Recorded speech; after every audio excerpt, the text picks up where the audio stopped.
A Quiet Rune Scribe. Written by Blue Dragon 64. Chapter 3.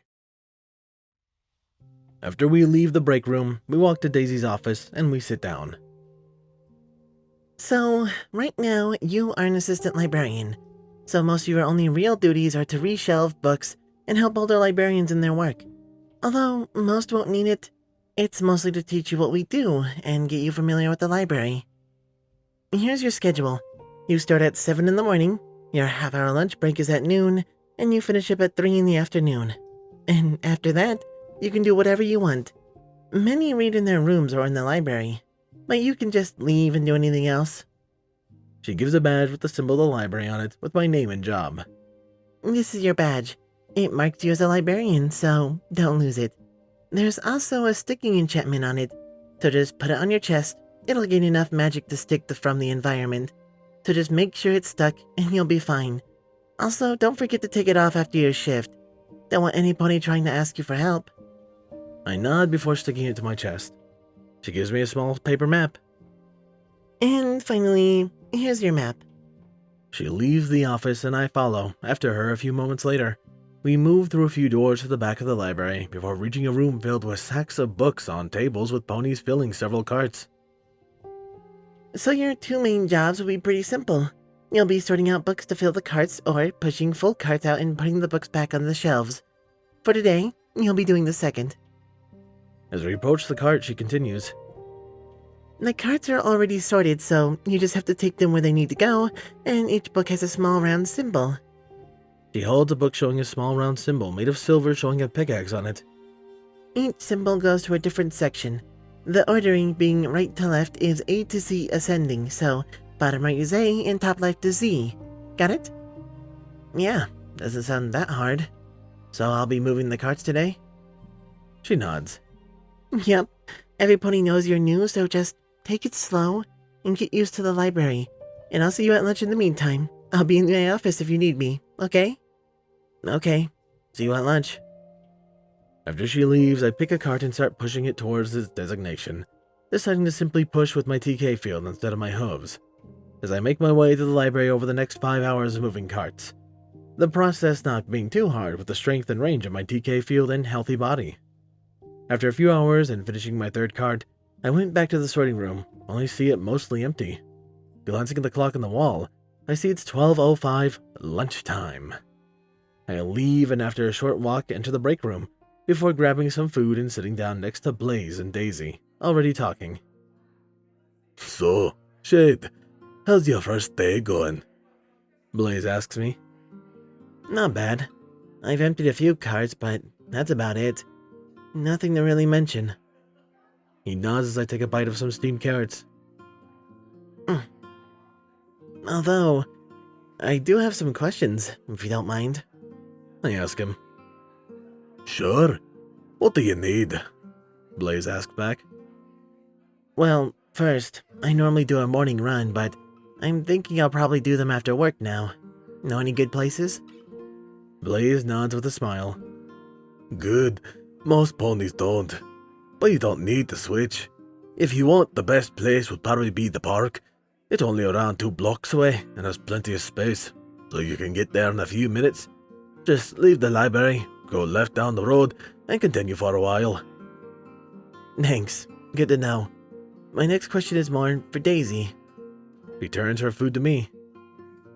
Do you know any spells to tell the time? I didn't even know it was lunch until I saw the clock in the sorting room. Sure, no problem. I know one.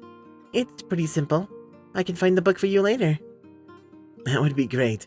Thank you. She nods. No problem. After some more chatting, we finish eating and get back to work, and after 3 more hours, I'm done for the day. After checking in with Daisy, I'm getting my first day's pay. I grab my saddlebags and head out into the city. As I walk along the streets, I pass through the upper city market districts, mostly shops and restaurants, and I descend into the lower parts of the city. The markets here being mostly stalls, along with several restaurants, some bakeries, and many other shops. While growing up in the orphanage, I'd visit these markets a few times, mostly to help with shopping and to teach me some bartering skills. As I pass through the market, I spot many things that catch my interest, but pass them. I'm here for something specific that I've seen in the past. I turn to go down a side street. This street still has traffic, just much less, as this street has mostly bat ponies and a few griffins. This particular street sells meat, mostly fish and a few other types. As I walk down the street, I stop at the stall selling several types of fish meat. After looking for a few moments, I see what is labeled as bass. I see the stall owner, a bat pony, passing some fish to another bat pony, and after they're done, I call out to him. Hey, how much for the bass? He turns to me, looks a bit surprised, and after a moment speaks. Sorry, didn't mean to be rude, just not often you see a non-bat pony on the meat market, especially in North Bonny. And as for the bass, it's 10 bits a pound. I turn to see the fish. It's good quality, and 10 bits a pound is a decent price. Sure, I'll take a pound, I say before grabbing my bits and paying him, after he wraps my fish in some paper and puts a small paper bag before passing it to me. Thank you. Have a good day. You too, He says back. After that, I bought a small bag of flour, a few potatoes, some salt, oil, and sugar, a few plates, some small glasses, forks and spoons, a pan and pot, along with a wooden spoon and a decent knife, before heading back into the library. As I enter one of the staff-only back doors, I head to my room, and after closing my door, I take out my goods and new dishes and put them away. Feeling hungry, I start by preheating the pan on the stove. The heat comes from an enchanted small flat metal ring, controlled by a small metal dial on the front. I start cutting the piece of fish into small strips before oiling my pan and laying the fish into it to cook while I dice 2 potatoes before adding them to the pan. After I flip the fish, I hear a knock at my door, before shouting, "The door's open! Come in!" After a second or so, I hear my door open and close. What are you cooking? I turn to see Daisy, standing there with a book, looking curious.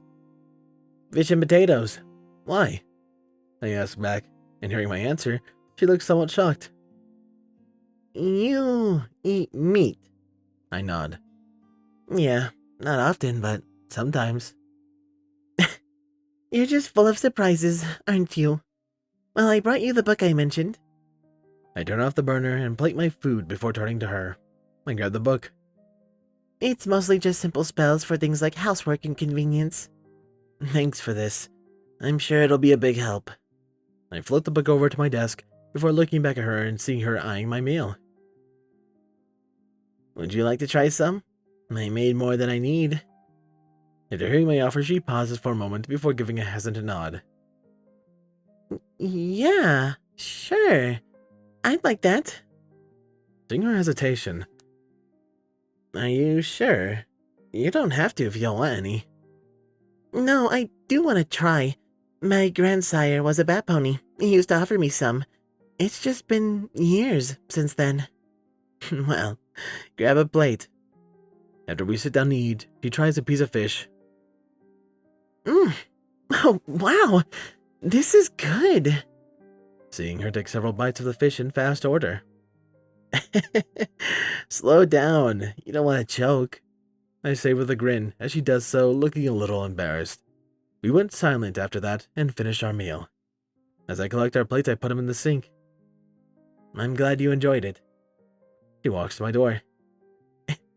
Yep. Thanks again. And have a good night, Shade. Same to you. I say as she closes my door. I start to clean up, and after I'm done, I start reading the book Daisy brought me. The book mostly contained a list of spells with small descriptions of them and their effects.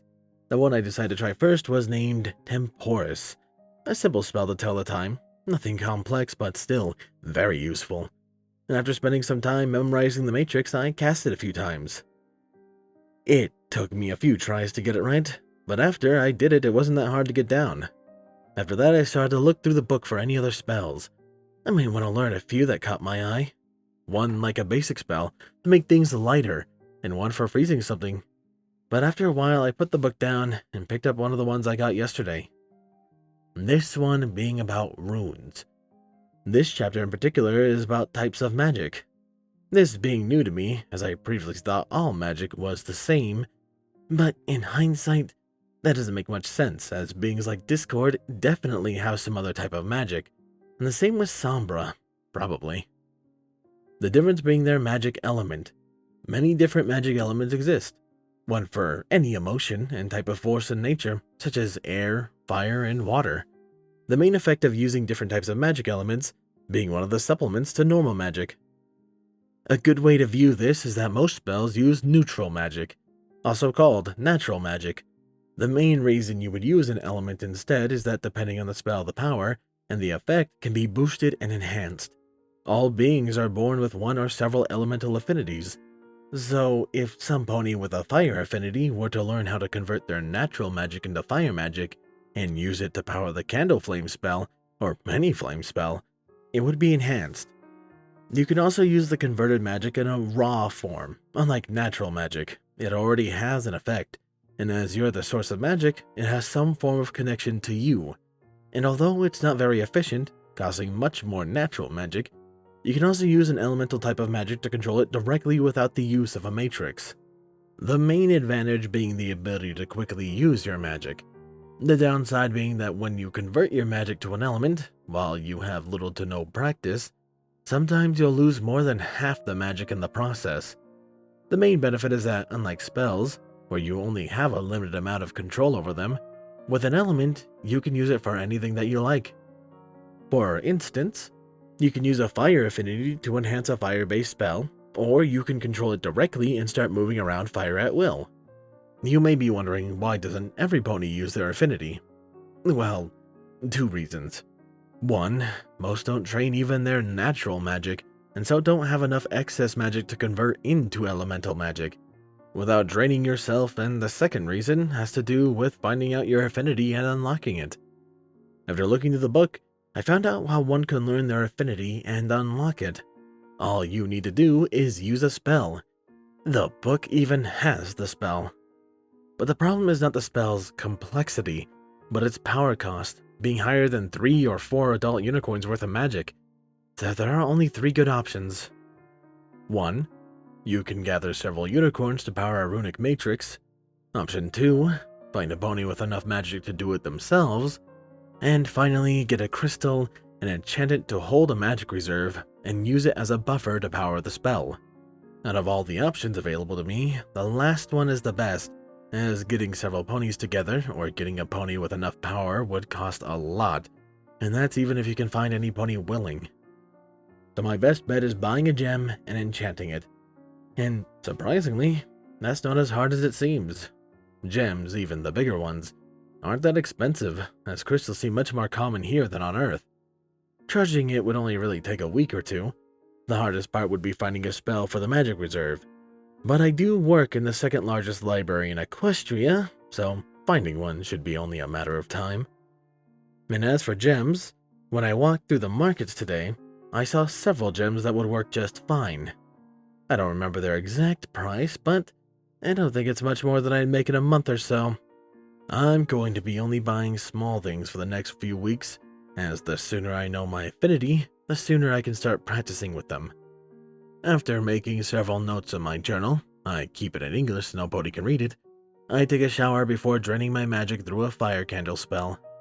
My new method for doing so, as I used the heating spell in the past, but I've decided to use this one instead, as the more magic you use for it, the bigger the flame gets, but it also takes more to maintain, making it very useful for burning through a large amount of magic quickly.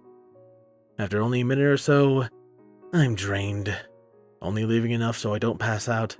I drag my tired body to bed, falling asleep almost as soon as my head hits the pillow.